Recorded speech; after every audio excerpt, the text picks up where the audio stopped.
And there's no easy answer. We as a team are focusing on the current game and also just kind of focusing on the thank you patch that we announced. And I also knew that there'd be a segment of players who would see it as shades of gray. I feel like Which ending did you choose? I can say that a greater honor will likely never befall this channel, as I had the absolute privilege of interviewing the lead writer of Clair Obscur. If you've joined me here before, you know that I absolutely adore this game's story specifically, having spent 264 minutes across 9 different videos doing both narrative analysis and theory crafting. So to get a chance to speak to the mind that created this world means everything to me. And on top of that, Jennifer is a wonderful human being, so I'm excited for you all to get more familiarity with her and her thought processes behind delivering this story. I tried my utmost to have this conversation cover topics that she hasn't in previous interviews, so I truly hope that you have a listen even if you've seen an interview from her before. The first half of this video is more Q&A, and the back half devolves into a really lovely general conversation about all things Clair Obscur's story, and of course, the endings. Please enjoy and share your thoughts as you watch along. I want to start things off by sharing with you a personal message from somebody in my Discord server. They said, as a disabled writer and player, I felt attached to the characters and represented in a way I didn't know could be possible in a game. The way disability is explored provides a positive reinforcement that being disabled doesn't mean a death sentence. We can thrive if given the support and care necessary for our survival. As Lumiere attests, this care is crucial to everyone's survival. That is a beautiful message to share to my community, who is often in severe poverty and lacking support. So thank you. It's important to me to share this with you, and just how do you feel when you hear something like that? So beautiful. Thank you so much for sharing that. It's very emotional for me every time I hear how people feel about the story and about storylines, but also some of these things were things that we spent a lot of time thinking about in trying to find the right balance and the right tone and the right way to think about or present certain things. And this was one of them, was how do we think about Alicia Mayel, how her real world conditions, and how does she think about that? How do other people think about that? And we wanted to be very careful that we portrayed it with nuance. And so it's really wonderful to hear that that people are responding positively to that. It's wonderful. Yeah, it definitely feels like a microcosm of the game in general, in the sense that it just feels very human, which is so rare, not just in video game storytelling, but literature in general. So I definitely wanted to share that with you, because thank you. I know the impact is so big that sometimes, you know, a voice like that could get lost. Yeah, absolutely. That's wonderful. To continue, so obviously when you were creating this story, it wasn't a thing that millions of people had personal investment in. It was still something that mainly belonged to you, and creative input was basically limited to you and your team at Sandfall. So now that Clair Obscur is post-release, millions of people are interpreting your world and your characters in deeply personal ways, and they, or I should say we, are shouting unsolicited creative input into the void. So I'm curious to know how, if at all, this impacts your creative process. Are there any challenges for yourself and the team to try to stay in that creative zone that originally delivered this masterpiece, and ensuring that any ideas or directions for the story brought forward by yourself or the team are not diluted or influenced by the public sphere? I think that, first of all, I just want to say it's been absolutely amazing how the player community has embraced our game and our story. So Guillaume, I co-wrote this with Guillaume Broche, who is the creative director. And also we had another team member, Victor Delard, who is our quest designer. So the three of us were kind of the main writing team. And so we've lived and breathed these characters for years.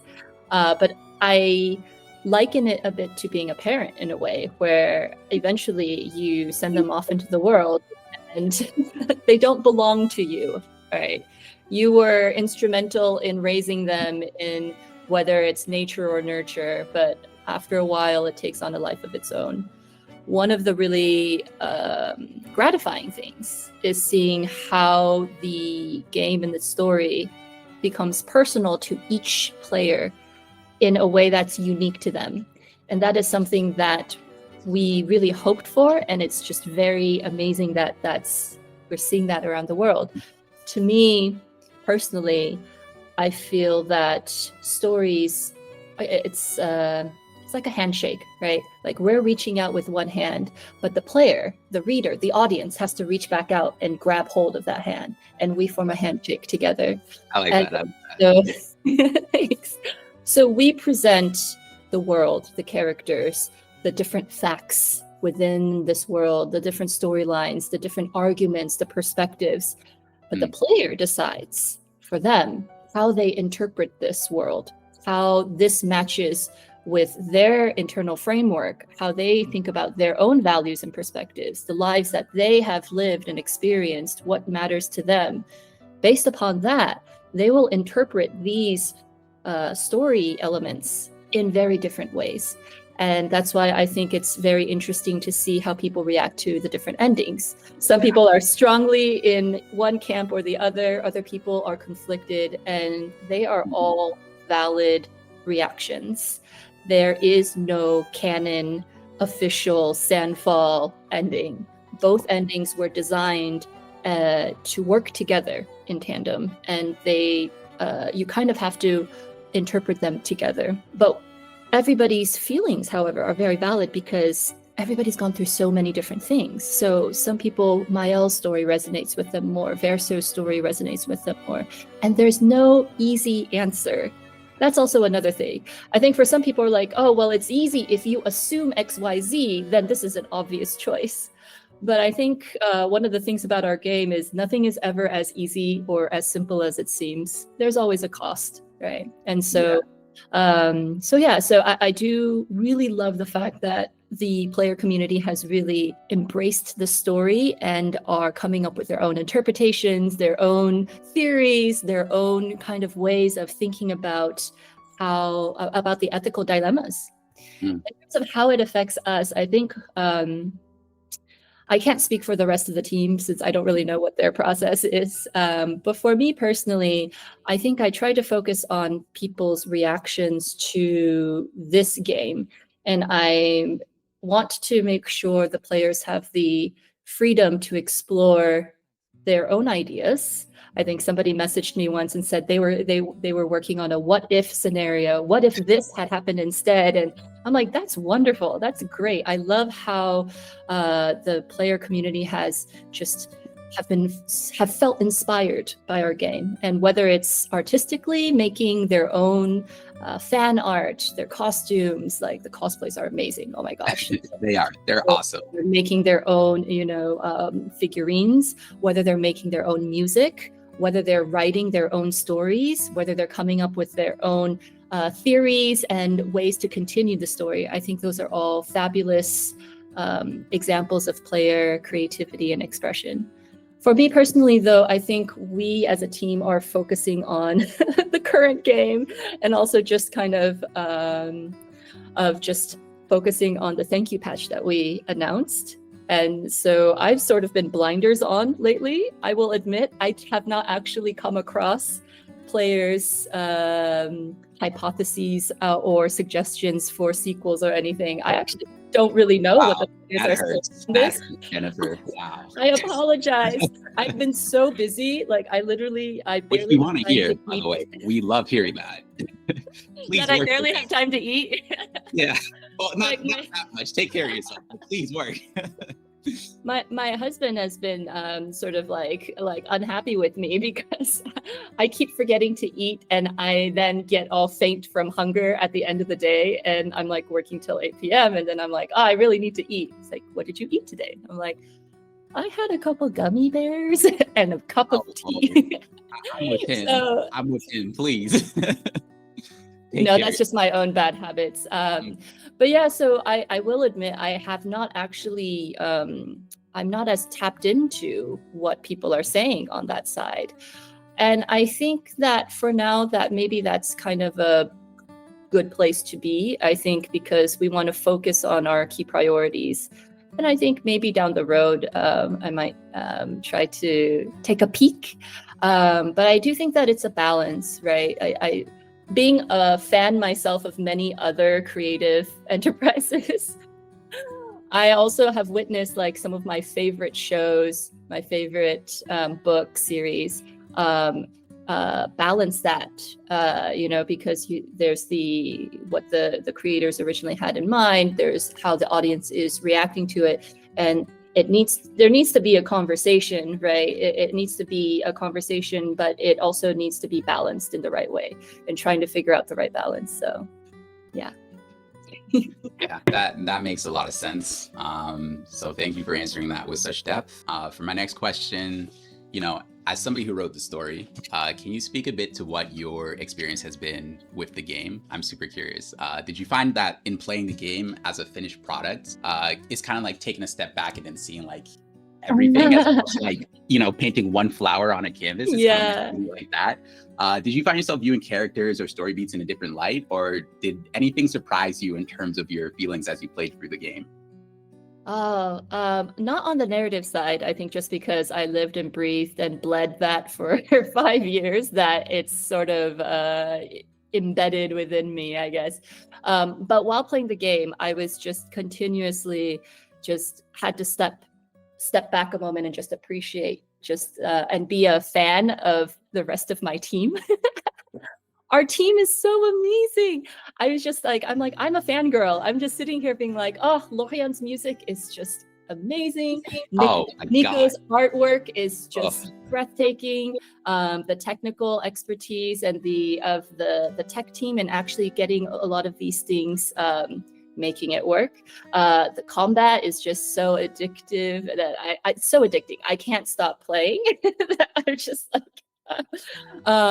and just the work of our environmental arts team, our character art team, the level design team, the sound team, the cinematics team. It's just pretty much, I think that for me was my biggest emotional, like, oh my gosh, like feeling while playing the game was just, I can't believe how amazing everything looks, feels, and plays, because I really feel that our team, like I say this a lot, the whole is greater than the sum of the parts, and just the work from every single team is so inspired and well executed, and it all lifts each other up. So that was my main takeaway. It was just like, wow, yeah, I'm very lucky to work with talented people. It was the same for us as well. It's like, you have a great story. There have been great stories in video games before, but the totality of the package really just, for me, it's the mocap of like when you see the emotion in the character's eyes, that's what really levels it up. Yeah. So I'm watching a movie as opposed to, you know, playing a game. It's beautiful. The whole team, amazing. Our cinematics team did a wonderful job. Our mocap actors were fabulous. Our voice actors were fabulous. But also, you know, like our cinematic artists, a lot of times they had to also do some mocap themselves for adjusting. So some of those main character moments are also, we have to do a shout out to like William from our cinematics team. Because like some of those emotional, like visuals, those close-ups. Wow. So many nameless heroes. It's crazy. I know. But, I wish we could like spotlight all of them, because there's so many tiny pieces that were just a lot of care went into, and it really comes down to so many people on the team doing it. Yeah. That's so beautiful. I need to see everybody on stage when you win Game of the Year, because manifesting that. But so for my next question, I think part of the intrigue with Clair Obscur is the idea that there's no outright villain. One of the things you said previously that has really stuck in my mind as I've looked at the game and its story was the idea that every single party is well-intentioned, and yet conflict arises nonetheless. Or the idea that everybody in the story is inherently good, and yet complex moral situations still arise. So with that said, I've noticed there's a trend where people will identify different characters, and whether it's Aline or Verso or Mael, this is the true villain. And we're all guilty of this because, you know, we are emotional creatures. But when you crafted this story, did you expect to see such a wide spectrum of interpretations when it came to your characters? Or was it more like, oh, they'll play this and they'll kind of see the nuance that's at play? I think kind of both. I I assume that, there'd be a segment of players who would feel strongly one way or the other based on their own personal lived experiences. Maybe some of the characters remind them of somebody else in their life or something like that. And I also knew that there'd be a segment of players who would see it as shades of gray.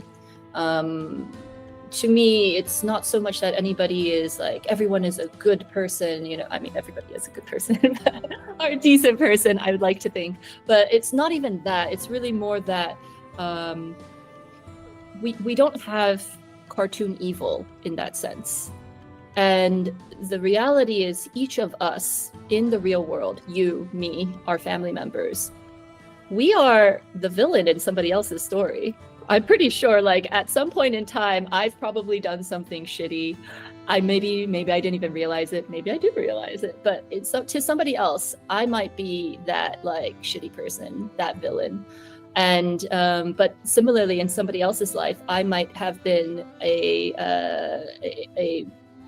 like positive force that changed, influenced them in a positive way, impacted them in a good way.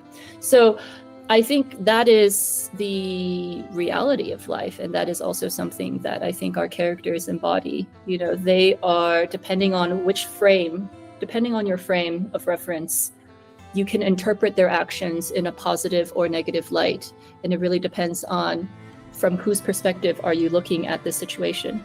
It's like a painting in a gallery, right? Like if you stand from this corner, you stand from that corner, like what do you see?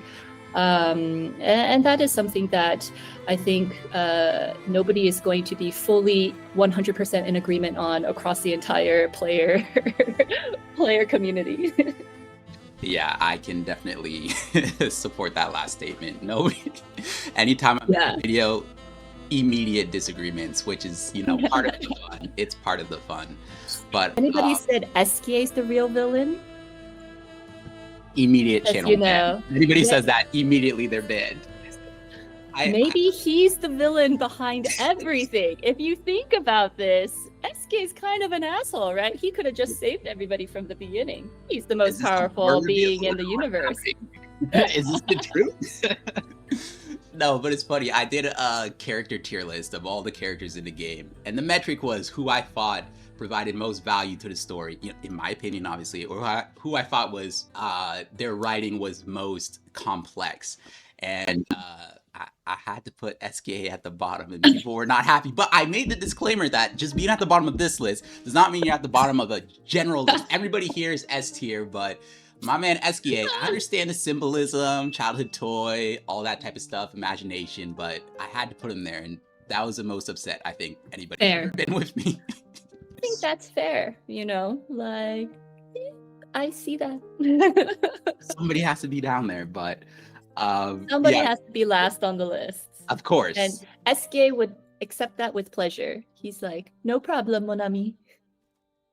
I might have to go back and let people know that that's a good point. SK would himself would support it. But so you have said yourself, which comes through so clearly in the story, that you love double and triple meanings. We can see that clearly in terms of the dialogue. I need to ask, like, does this ethos permeate into things like character design or the names of character skills, for example?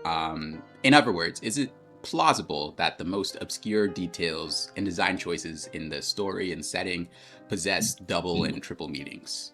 Well, a lot of teams are involved in that, so I can't speak for the other teams, but I do know that they were very thoughtful in how they approached, for instance, skill naming. I do know that there are some skills that have deeper meanings.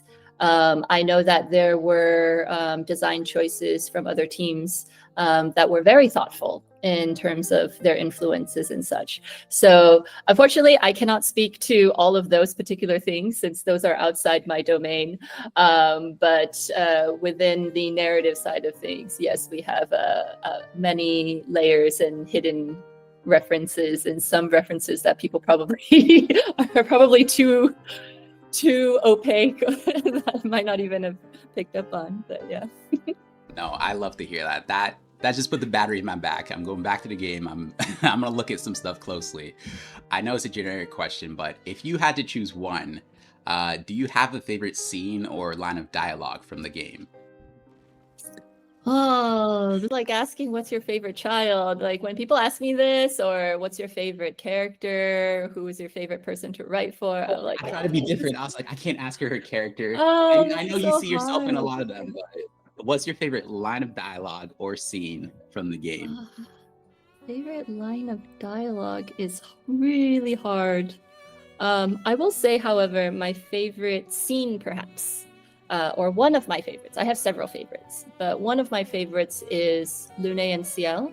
Their quiet moment together when they're discussing their parents in the past.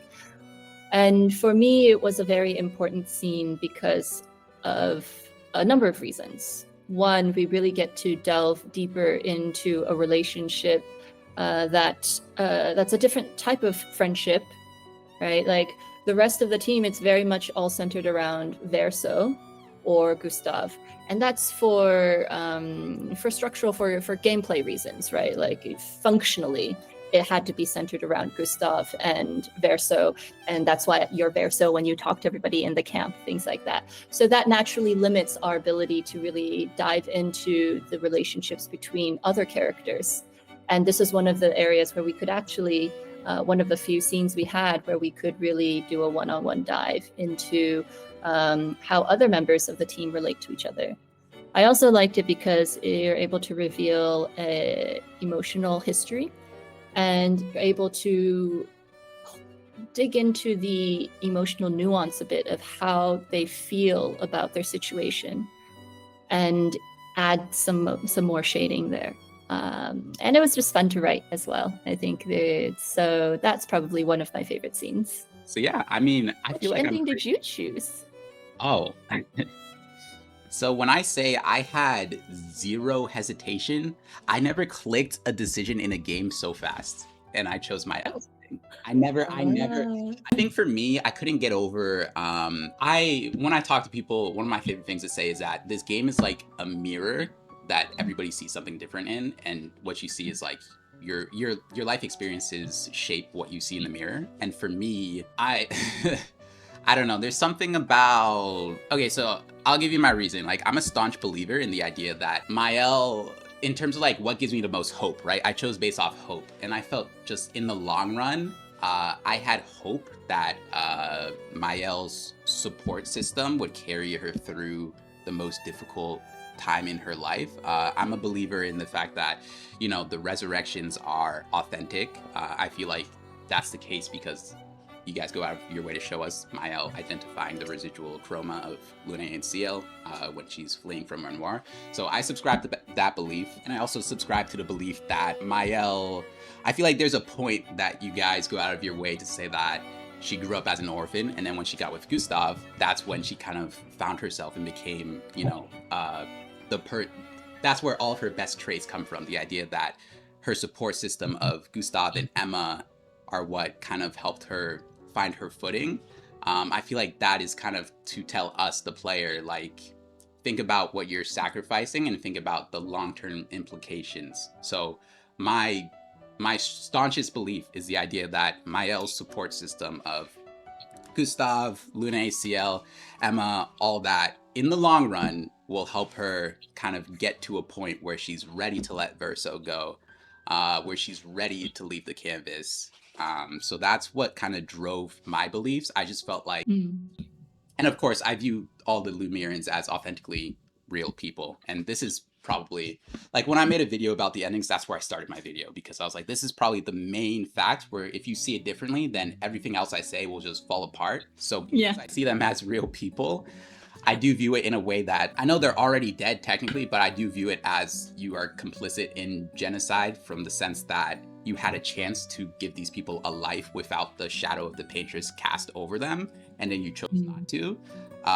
So for me, I'm willing to do that. I feel like I'm rambling, but there's more I have to say because it's you understand. Yes, I love this. I also did an hour-long video on the Faceless Boy, and I analyzed every single one of his lines. Yes. So I'm of the belief that his main issue and source of discontent is, watching his family basically at war. And obviously Clea painting the lamp master, which was diabolical. Um, and I do think that if the canvas was in a state where there was no war and it was as it was originally kind of intended and designed, where there was peace, his discontent would no longer be in a situation where Verso asks a leading question like, "Oh, bro, are you tired?" And he's like, "Yeah, I'm tired." So that's kind of how I reconciled everything. It's not ideal in the sense that I do wish he just let Verso go, but obviously there is no ideal ending. I just feel like eventually she will do the right thing because I believe in Gustav, Luna, and UCL. That's where my allegiance and loyalty lies. I just believe in that support system. So that's what drove my decision. That's beautiful. I really love that analysis and that breakdown. Very well reasoned. I appreciate that very much. Yeah, that's really cool to hear. I think it's always so interesting to me to hear from players who feel so strongly about one or the other, and then the arguments, because one of the things is everybody has a point, right? And that's why it hurts. That's why it's hard. Everyone has a point. And so I think the points you raised were all excellent points. And I do feel that, like the story doesn't just end when the game ends. The story continues on afterwards. So there's also the question of what happens after the epilogue, which is something that I know a lot of players are also trying to figure out. But that's really nice to hear. Yeah, for me, I see Verso's ending, and I personally, it goes back to that concept of hope. I don't have hope for Mael in that ending, which in turn makes me hope less for the Desandra family as a whole, because obviously they all love each other. It's just that love is very complex, and I think anybody who's been in a family can kind of look at their love and understand the issues at play there. Absolutely. I just see her as an island in that ending, and I'm not optimistic for her because her support system was in Lumiere. It's almost like double grieving, right? Because she was already grieving Verso, and then now she's grieving a family who she authentically views as her family because she was authentically born into the world without her memories. So yeah, that's where I come from. In terms of my hope for the future of everybody involved, not just the Lumierians, I do think holistically Miles offers more hope, but who's to say what's gonna happen? I really like that. That's Thank you. because I think from what you're saying, you're thinking of it from Mael's point of view, and you're also thinking of it from the Lumierians' point of view, and that's and you have empathy for those characters, which is lovely. Yeah, I've also gotten a lot of messages from people who feel very strongly in favor of Verso's ending as well. And again, it's also a matter of whose perspective are you prioritizing, and whose future are you prioritizing, and which outcome are you prioritizing. And so I do feel that it's really lovely to see how strongly players empathize with these fictional beings, because that is really the greatest compliment any of us as creatives can receive, is that people identify so strongly with figments of our imagination, right? And that it still boggles my mind that these wonderful characters that we dreamed up somehow has meaning for everyone and is real to them, which, if you think, is kind of meta in a way, right? As we're discussing whether or not fictional people matter, they're all just pixels on a screen, so Gustav dying, does it matter if he's real or fake, if he's a video game character, or if he's a Lumieran, if he's a canvas person?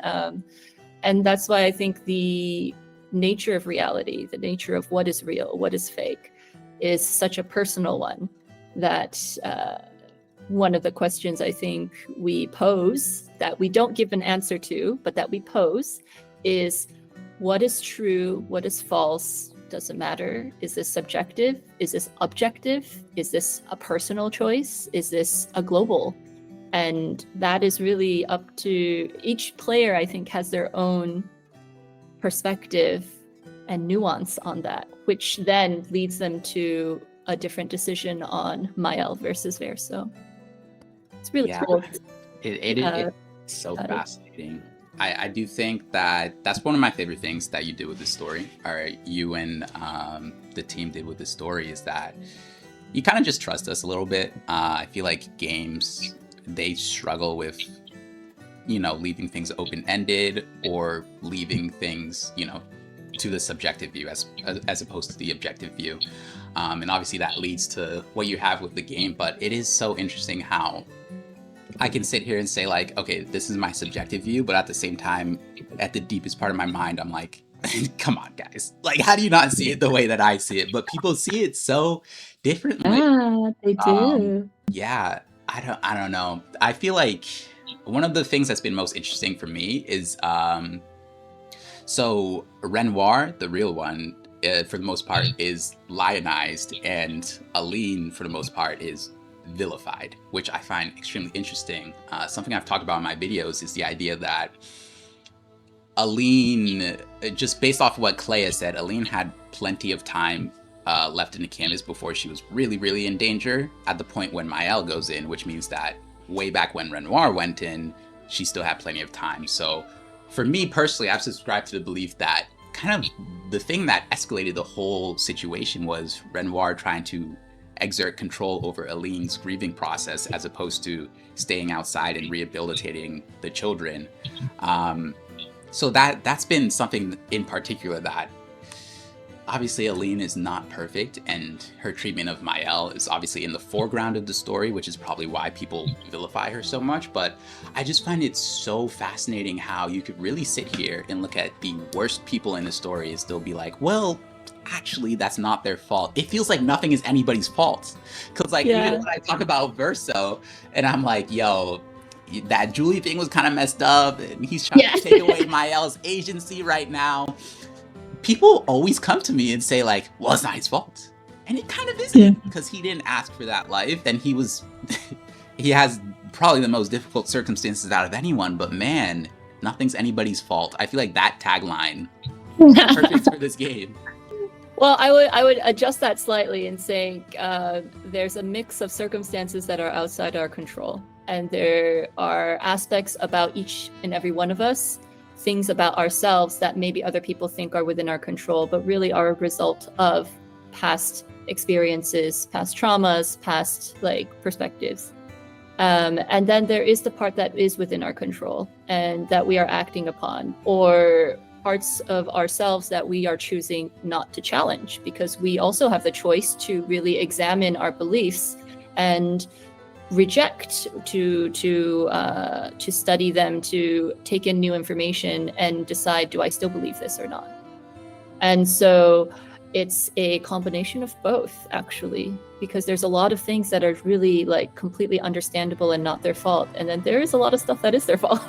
And I think and it comes down to, again, the question of agency, right? We have agency across every single conflict, right? The agency between Renoir and Aline, agency between Verso and Mael, which mirrors what happened with their parents, right? The idea that, I love somebody so much, where do I draw the boundary between respecting their autonomy and taking that autonomy away in order to protect them and to save them, and they'll thank me later for it, And that, I think, is something that is very present in all of our relationships with the people we love, because, and I think that's where a lot of conflict arises, because of fear and because you love the other person, and that fight against that control. And so I think nobody likes being told what to do, right? Don't tell me what to do. Don't tell me how to grieve. Yeah. Don't tell me to stay or don't stay. Don't make me stay. Everyone's a hypocrite as well. Yeah. Yeah. Wow. I love the way that you stated that. I remember seeing you talk about that before briefly, but the parallels between Renoir and Aline and Verso and Mael, I love stuff like that. But when you talk about parallels there, then my mind immediately goes to Clair. And I'm like, how? So obviously you really there's only so much you can say, but like she's almost like the odd duckling, like in terms of the narrative and its structure. It's like when you conceived of this story and you had this oldest child, this hauler of the family, did she have like, was she like a main character like everybody else, and you just were like, okay, in terms of the overall theming, she doesn't fit? Or was she always like sort of on the periphery? I like to call her sequel bait, I'll say it. Like I just look at her and I think, well, there's a setup for future content. Wow. I'm curious like how you think of her and see her. And yeah. So she has definitely evolved over time, but I think she was always envisioned as part of the family unit. So she was there from the very beginning, in the very conception of the story. And she does fill a very specific role in the family. And she does have her own perspective that is quite different from the rest of her family. And I would say that perhaps the way she thinks and perceives the world is less common than the average person might encounter. And so, yeah, so there's more to her, and it actually does fit into all of it in a very specific way, but I cannot, unfortunately, I just can't really expand on anything. And there was like a lot of things that ultimately, like for production purposes, we had to be very practical as well in terms of our scope and what we could or could not do and things like that. But I definitely feel that we got the essence of Clair into the game.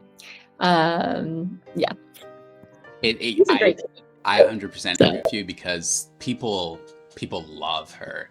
And she was another one who, like SKA, she was towards the bottom of my list, but somebody had to be. She just wasn't in the story as much, even though her conflict with the Faceless Boy is kind of, it forms the framework of the story and kind of frames everything else. Yeah. Still, she's just less involved, and I've always found that extremely fascinating. But yeah. Wait, did you say she's a fan favorite, or that she's a? Oh, she is a favorite.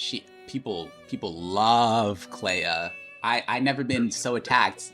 Clair and SKA, man, I put them towards the bottom, and people were not happy. They were not happy. Yeah. It's hard for me to get a sense of how the player community feels about different things, because first of all, we are very fortunate in having a very broad player base across the world, and there's just so much stuff that it's hard for me to be up to date on where the community is in terms of their thinking.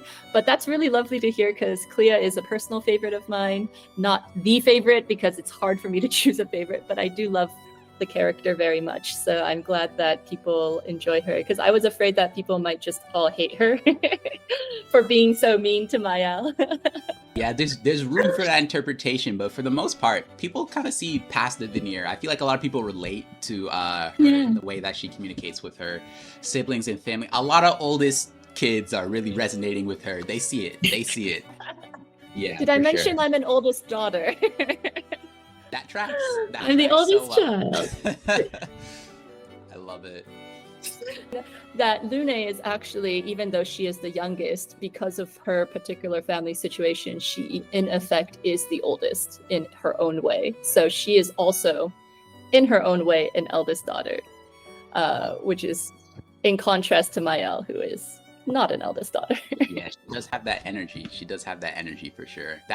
I gotta say, that's one of my favorite things. It's funny you said the scene between Lune and CL is your favorite. In this moment, I know it obviously changes day to day, but that's one of my favorite dynamics in the game, because it's really cool how Lune is like, she's almost like the logical backbone of the group.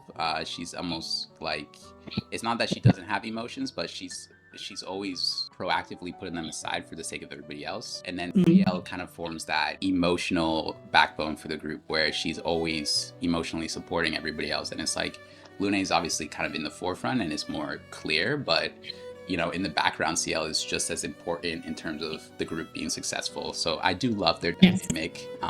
They're both logical, they're both emotional, but the way that they kind of let certain traits drive them, I think is beautifully done, especially after Gustav's death, and you kind of see the different ways that they kind of help Mayal. But Well, thank you. That was so lovely and so well said. Thank you. I really appreciate that, because I do think that that was something we focused a lot on trying to find the right balance, the right tone, to convey how they each think and see the world with nuance, and to show that they have both of those elements, but because their life experiences were so different, it shaped them and how they react to things in such a different way. Since CL had a pretty tragic backstory, and Lune also had, in her own way, a very tragic upbringing, tragic in different ways, and it manifests differently. But Lune is equally passionate, but she just needs to really, she keeps a lid on it, until it bursts out. Yeah. Yeah, I love that. And I was to share my favorite scene. My favorite scene in the game is easily the scene between Lune and Gustav, because there's just, oh my Is it the god, fuck the mission? Fuck the yes, mission. That yes. one. Yeah. There's just so many layers of symbolism and meanings, especially the idea of, is one life worth more than all of Lumiere? That is just so, anybody could get that. That is beautiful. And Yeah. it kind of frames the ending. Okay, so for a last question, I do want to ask you, because I've talked with people about this a lot.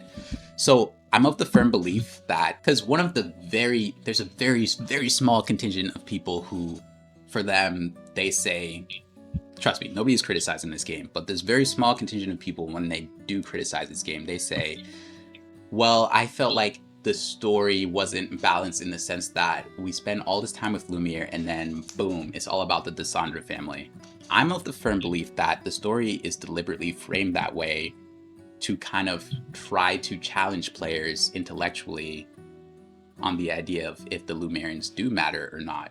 Are they real or not? I think it's beautifully done, and I think it serves that purpose, to where if you just finish the game at Act 1, you're like, fuck all these people, Gustav's the best, like, but when you finish the game, the player base is successfully fractured to the point where they're like, well, maybe we should think about what the Desandras need. So I just want to hear you talk a little bit about the framing of the story in terms of the acts and like the focus of the acts and like almost the whiplash effect of, we're all about the Lumerians, and then it's like, this is a canvas, let's talk about all of this and question like who the paintress is and who the curator is.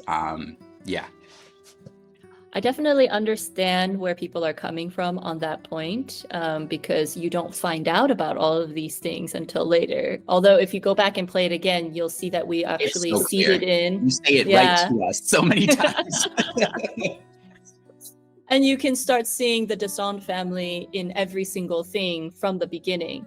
So I guess that's one point I would make, is that if you were to replay the game again from the beginning, then you might see the way in which the Desand family actually has been there from the very beginning and shaping all of these things. And this story was a story about both the Lumerians and the Desands from the very beginning.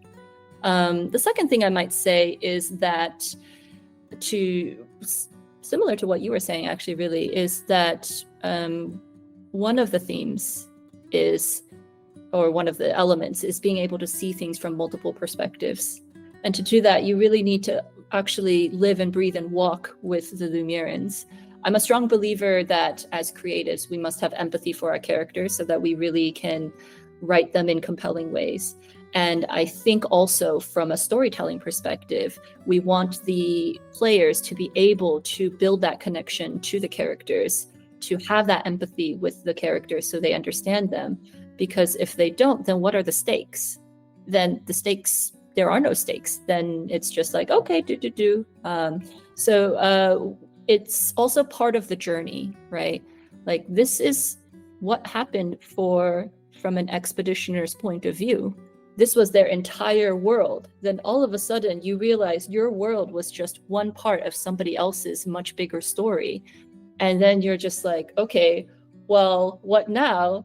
And in a way, that is reflective of our reality as well, right? You and I, our stories are they matter, right? To us, to our family, it's very meaningful. But you take a step back in the grand scheme of things, like we are just a blip in the universe, right? Like our lives, they matter to us. But if you take a step back from a world leader's perspective, does anybody give a crap about us? Right? Don't get me Some started. Don't get me started on that. and so it's sort of like, that is life. We realize in so many ways how we are the main character of our lives, and yet in so many other ways we are an NPC. Right? So just like we said before, we're the villain in somebody else's story, we're also the NPC in somebody else's story, right? And it's all about the framing. And so here, the way I think about it is, you are following this, the 3 acts, and you see the first act from Gustav's perspective. He's our sort of decoy main character. The second act, you're experiencing it through Verso and through the main expeditioners. And then the third act, you're experiencing it through Mael, who was sort of the hidden main character all along, because she was the real main character in a way, right? In a way, I wouldn't say definitively, but in a way, like, so she was the descendant, she was there. And so if you think about it from that framework, then you can see that the story is actually a cohesive whole. So while I understand why from some people's perspectives they feel like it's 2 separate stories, it's first the Lumireans, the canvas, and now it's the descendant and the external world. Actually, if you shift your framing a bit, you'll realize it's actually all one story. Yeah, I'm with you completely on that. You talking about Mael being the hero did spur something that I've spoken about with other players before. It just reminded me of that. I have to ask you, did you have any affection or love for Greek mythology growing up? Oh yeah, I definitely did. I spent a lot of time reading Greek mythology in the library. This story, I feel like, okay, so I did too. I loved it as a child. And I look at this story, it reads so much like a Greek myth. Like, you have Mael, who's like the child of both worlds, the demigod at the center of things. You have the Lumireans, who are like the mortals who just can't get a break from the gods. You have the Cassandras, who are like the cruel from the perspective of the not the peasants, whoa, the perspective of the Lumireans, who are just like super cruel. I was like, this is framed so much like a Greek myth, and I just love that about this. Oh, that's really cool that you say that. Oh, that's a huge compliment. Thank you so much, because I am a huge fan of mythology and legends and folklore.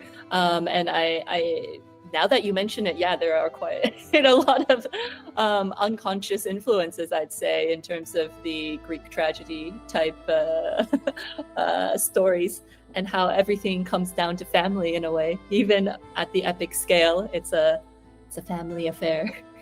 Always, from the start to the end. But listen, I need to thank you so much. I can't thank you enough. So I'll just say infinite thanks for your time and consideration. You're like literally one of my favorite people. I don't know you. You're one of my favorite people. Like, I'm so curious.